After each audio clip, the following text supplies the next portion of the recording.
Điện Kiến Trung, nơi ở của hai vị vua cuối cùng triều Nguyễn. Sau hơn 70 năm tồn tại dưới hình hài của một phế tích, mùa xuân năm Giáp Thìn 2024, Điện Kiến Trung, một trong 5 công trình kiến trúc lớn nằm trên trục thần đạo trong Tử Cấm thành Huế, và cũng chính là nơi làm việc và sinh hoạt của hai vị vua cuối cùng của triều Nguyễn đã được trả lại dáng vẻ bề thế, lộng lẫy như xưa để tiếp tục kể những câu chuyện thú vị về nội cung nhà Nguyễn và các sự kiện mang dấu ấn lịch sử của nước nhà. Điện Kiến Trung không chỉ là công trình kiến trúc lớn và có ý nghĩa quan trọng trong Tử Cấm thành Huế, mà nơi đây còn gắn liền với nhiều dấu ấn lịch sử của đất nước.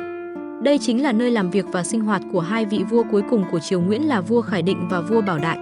Điện Kiến Trung còn được biết đến là nơi vua Khải Định băng hà ngày 6 tháng 11 năm 1925, nơi Hoàng hậu Nam Phương, vợ vua Bảo Đại, hạ sinh Thái tử Bảo Long ngày 4 tháng 1 năm 1936.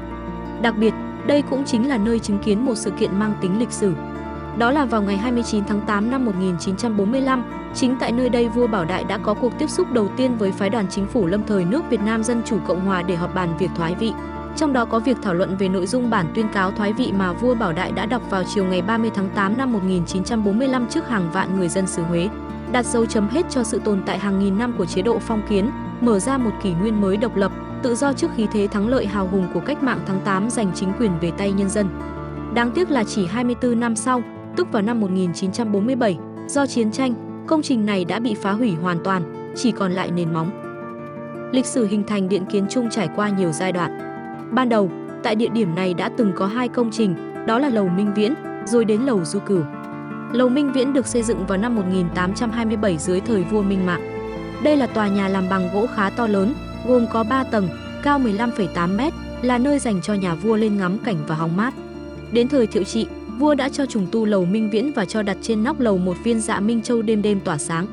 Lầu Minh Viễn đã được vua Thiệu Trị xếp là cảnh đẹp đầu tiên trong Thần Kinh Nhị Thập Cảnh, 20 thắng cảnh của đất Thần Kinh.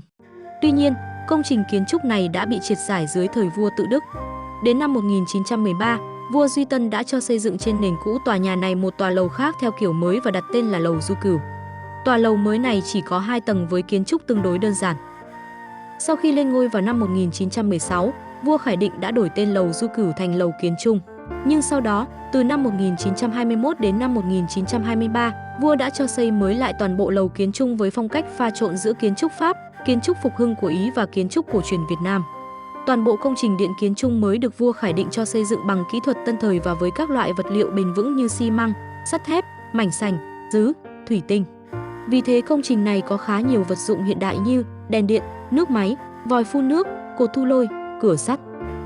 Sau khi vua Khải Định băng hà, vua Bảo Đại đã cho tu sửa lại cung điện, lắp đặt thêm các tiện nghi của phương Tây. Từ đó Điện Kiến Trung trở thành nơi ăn ở chung của cả gia đình nhà vua, bao gồm vua Bảo Đại, hoàng hậu Nam Phương, hoàng tử Bảo Long, hoàng nữ Phương Mai, Phương Liên, Phương Dung và hoàng tử Bảo Thăng. Sau 72 năm tồn tại dưới hình hài một phế tích, năm 2019 Trung tâm Bảo tồn Di tích Cố đô Huế đã khởi công dự án tu bổ, phục hồi và tôn tạo di tích Điện Kiến Trung với tổng mức kinh phí đầu tư hơn 123 tỷ đồng. Công trình được thực hiện trên diện tích hơn 3.800 m². Các đơn vị thi công đã giữ nguyên cấu trúc nền móng hiện còn, hạn chế can thiệp yếu tố gốc của di tích. Dự án gồm các hạng mục như tu bổ phục hồi tòa nhà chính Điện Kiến Trung gồm 2 tầng, cao khoảng 14 m, diện tích xây dựng khoảng 975 m², gia cố, phục hồi hệ thống tường bao, hệ thống lan can, sân khuôn viên trước và sau, các bậc cấp. Ngoài ra, dự án còn tu bổ các công trình nhỏ xung quanh như đôn gạch, đài phun nước, súng thần công, nhà canh, hệ thống cây xanh, bảo tồn nền móng Đông Cung lâu, ngự thư phòng, võ hộ giá phòng và ngự phê phòng. Sau 5 năm phục hồi và tôn tạo, di tích Điện Kiến Trung đã hoàn thiện và chính thức đưa vào khai thác, giới thiệu đến nhân dân và du khách nhân dịp Tết Giáp Thìn năm 2024. Theo các chuyên gia, bên cạnh những giá trị lịch sử, Điện Kiến Trung còn mang những giá trị to lớn về kiến trúc và mỹ thuật vì nó có đầy đủ những đặc điểm của một công trình phong cách Đông Dương. Đặc biệt là nghệ thuật khảm sành sứ đặc trưng tạo nên diện mạo tiêu biểu cho kiến trúc cung đình triều Nguyễn. Với những giá trị kiến trúc, lịch sử độc đáo, kể từ khi mở cửa cho khách tham quan nay, Điện Kiến Trung đã thu hút hàng vạn người dân, du khách trong và ngoài nước đến tham quan, trải nghiệm không gian văn hóa hoàng gia nhà Nguyễn.